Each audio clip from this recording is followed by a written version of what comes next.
Assalamu alaikum. Bwana Yesu asifiwe. Nianze kwa kumshukuru Mwenyezi Mungu kwa kutukutanisha hapa katika siku ya kihistoria kabisa kwa klabu ya Young Africans, lakini pia tasnia ya football katika taifa letu. Nikushukuru sana mgeni rasmi, Mheshimiwa Mkuu wa Mkoa wa Dar es Salaam. Nakumbuka siku moja katika utambulishi wake mkuu wetu wa mkoa alisema yeye ni baba wa vilabu vyote katika jiji la Dar es Salaam na anazipenda timu zote ambazo ziko katika jiji la Dar es Salaam, lakini kuna timu moja ikishinda anafurahi zaidi. Nakushukuru sana mheshimiwa, na tukupe pole kwa kipigo cha juzi cha Dodoma Jiji, lakini nataka niwahakikishie wananchi tutakwenda tukiwa imara na kutetea kombe letu. Nichukue fursa hii pia kumshukuru Mr. Ghalib Said Mohamed kwa ujio wako pamoja na timu nzima. Ali amewatambulisha watu wote na viongozi wetu wa TFF, lakini ningependa kwa kipekee nitambue pia uwepo wa mkurugenzi kutoka Azam Media, kakaangu Patrick Kaimele, mdhamini wetu, lakini mtu muhimu sana katika maendeleo ya tiwe. Nianze kwa kumshukuru Mwenyezi Mungu kwa kutukutanisha hapa katika siku ya kihistoria kabisa kwa klabu ya Young Africans, lakini pia tasnia ya football katika taifa letu. Nikushukuru sana mgeni rasmi, Mheshimiwa Mkuu wa Mkoa wa Dar es Salaam. Nakumbuka siku moja katika utambulishi wake mkuu wetu wa mkoa alisema yeye ni baba wa vilabu vyote katika jiji la Dar es Salaam na anazipenda timu zote ambazo ziko katika jiji la Dar es Salaam, lakini kuna timu moja ikishinda anafurahi zaidi. Nakushukuru sana mheshimiwa, na tukupe pole kwa kipigo cha juzi cha Dodoma Jiji, lakini nataka niwahakikishie wananchi tutakwenda tukiwa imara na kutetea kombe letu. Nichukue fursa hii pia kumshukuru Mr. Ghalib Said Mohamed kwa ujio wako pamoja na timu nzima. Ali amewatambulisha watu wote na viongozi wetu wa TFF, lakini ningependa kwa kipekee nitambue pia uwepo wa mkurugenzi kutoka Azam Media, kakaangu Patrick Kaimele, mdhamini wetu, lakini mtu muhimu sana katika maendeleo ya taifa letu katika eneo la football. Na sasa hivi mnakwenda kwenye michezo mbalimbali. Tunawapongeza kwa kazi nzuri mnayoifanya.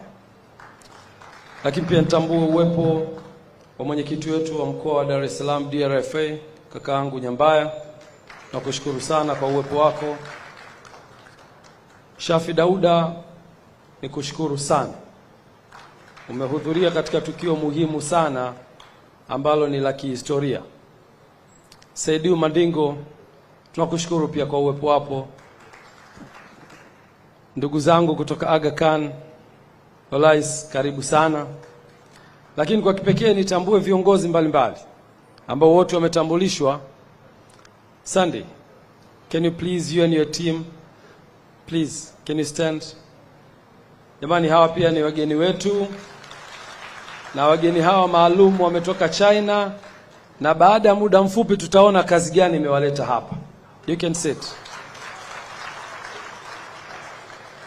Ndugu wa Tanzania kwa ujumla wetu, tunayo furaha siku ya leo kukutana hapa kwa ajili ya kuandika historia kubwa. Historia ambayo ilipaswa kuandikwa miaka mingi iliyopita.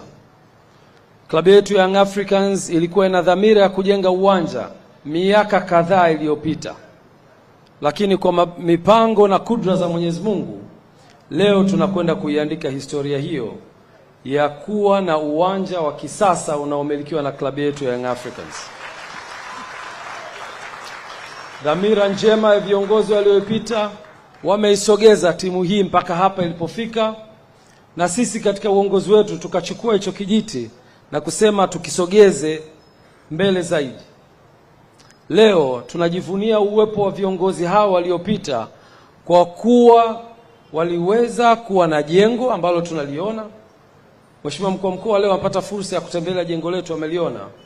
jengo lililojengwa miaka 50 iliyopita, lakini jengo hilo leo linaweza kutumika na kuwa alama kwa taasisi yetu ya Young Africans. Tunamkumbuka mzee wetu Abeid Aman Karume, Mungu amuhifadhi, kwa kazi hii kubwa ambayo ameifanya. Lakini viongozi hao waliweza kupigania klabu yetu ikawa na ardhi. Leo tunajivunia kuwa na ardhi yenye takriban square mita 1035 katika eneo hili la Jangwani. Ni kazi kubwa iliyofanywa na viongozi waliotutangulia. Na viongozi hao wangeweza kuiuza hii ardhi, kwani kuwa kuna ubaya, nani angewauliza? Lakini hawakuiuza. Waliweza kuishikilia kwa takriban miaka zaidi ya 50 na kuhakikisha ardhi hii kuna siku itakuja kuifaa klabu yetu. Na leo niwahakikishie wananchi, ardhi hii imetufaa na klabu ya Young Africans itakwenda kujenga uwanja juu ya ardhi hiyo ambayo wazazi wetu walitangulia. Tulipoingia madarakani, tulisema kipaumbele cha kwanza kitakuwa ni uwanja. Lakini katika hesabu sahihi za uwekezaji, kwa sababu mimi background yangu ni investment, hauwezi kukurupuka timu ambayo haijashinda ubingwa, timu ambayo haijafanya vizuri uwanjani, timu ambayo haina uongozi imara, timu ambayo haina maendeleo mazuri, haivutii wawekezaji, haivutii wafanyabiashara, ukasema mwaka wako wa kwanza ujenge uwanja. La hasha, huwezi kufanikiwa.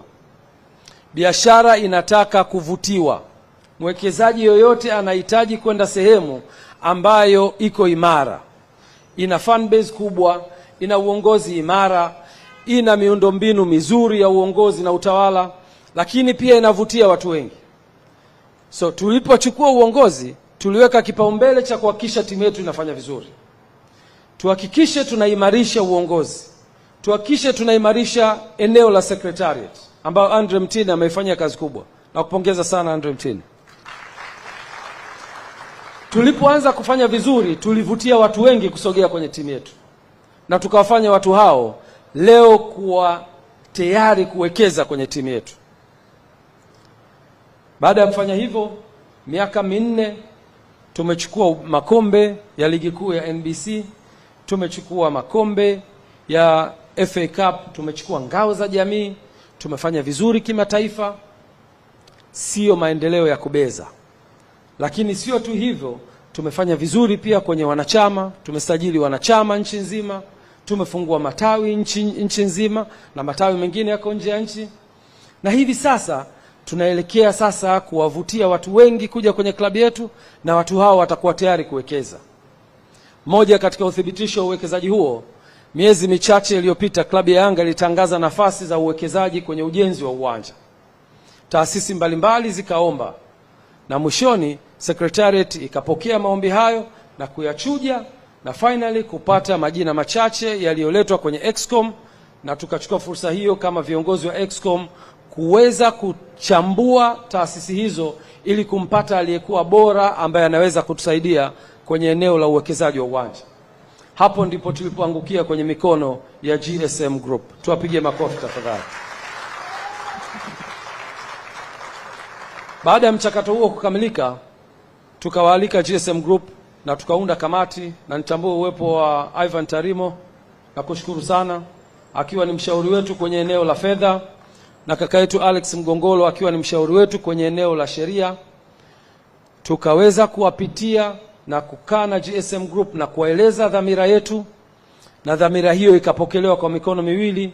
Ndipo hapo GSM Group kwa kushirikiana na taasisi yetu ya Yanga tukaweza kutengeneza kamiti ambayo ikaanza kufanya design ya uwanja wetu. Na leo mmeona wageni wetu ambao wamekuja hapa wamefanya kazi kubwa sana ya kudesign uwanja ili kuweza kufikia malengo ya kwetu kama klabu ya Young Africans, lakini pia malengo ya wawekezaji wetu ambao ni GSM Group. Kazi kubwa imefanyika, mliona watu wako kimya. Kazi hiyo ni kufanya design, architectural design ya uwanja, kufanya structural design ya uwanja, na baadaye kufanya costing, kupata gharama za uwekezaji. Tumefika mwisho, gharama zimepatikana, michoro imekamilika, na wote pande zote mbili, mwekezaji pamoja na Young Africans, tumeridhika kwa 100% kwamba huo ndio utakaokuwa uwanja wetu. Tukawa na kikao kikubwa siku chache zilizopita, mwanzoni mwa wiki hii. Kikao hicho dhamira yake ilikuwa ni kukubaliana jinsi gani tutakwenda ku-execute huu mradi. Ziko taaluma nyingi sana tumejifunza kutoka kwa wenzetu. Katika uwekezaji kuna kitu kinaitwa build, operate and transfer, BOT. Unaweza ukajenga, ukai-operate na ukafanya transfer. Ni mfumo mmoja wapo wa uwekezaji kwenye viwanja na kwenye miradi mbalimbali. Kuna EPC, engineering, procurement and construction, na saa nyingine kuna financing. Mtu anakufanyia design, anakununulia vifaa, anafanya ujenzi na anagharimikia pia. EPC financing ni sehemu mojawapo ya uwekezaji ambayo inaweza kufanya kazi. Lakini uongozi wenu wa Club Young Africans umetathmini njia zote hizo na kuona kuna njia ambayo inaweza kutufaa zaidi na sio hizo ambazo nimezitaja. Na njia yenyewe ni partnership katika uwekezaji. Tukakubaliana modality ambayo ni sahihi baada ya kupitia modality nyingi, na model ambayo tumekuja nayo ni model ya partnership. Model ambayo itamfanya Young Africans ambaye ana uwanja kusubmit uwanja wake kwenye mradi, na kumfanya GSM Group ambaye ana uwezo wa kifedha kuleta fedha za ujenzi wa uwanja. Hawa partner wawili wakija pamoja, mmoja ana ardhi na mmoja ana fedha za uwekezaji, tutaweza kufikia malengo yetu ya kuwa na uwanja. Na hapo tukakubaliana kwenye partnership. Na leo nataka niseme tu kwa uchache, nimekutana na watu wengi ambao wanaweza kufanya biashara na wana uwezo wa ushawishi. Ghalib ni sehemu ya hao watu wenye uwezo wa ushawishi mkubwa sana kwenye biashara, na ushawishi wake ungeweza kutulalia sisi wanayanga. Angeweza kutushawishi na viongozi wakaingia kwenye ushawishi huo. Yako mambo kadhaa ambayo nafikiri nyie ni mashahidi. Partnership za aina hii, wako watu walishawahi kuja na miradi na wakataka umiliki wa asilimia nyingi kwenye miradi hiyo. Nimeshangaa skill zako Mr. Ghalib za negotiation hujazileta kwenye klabu ya Yanga. Sijajua ni kwa sababu gani. Nyie wananchi mtaniambia. Naweza leo kuthibitisha ya kwamba klabu ya Young Africans imefikia makubaliano ya partnership kati ya Yanga na GSM Group ya 50% katika uwekezaji wa uwanja.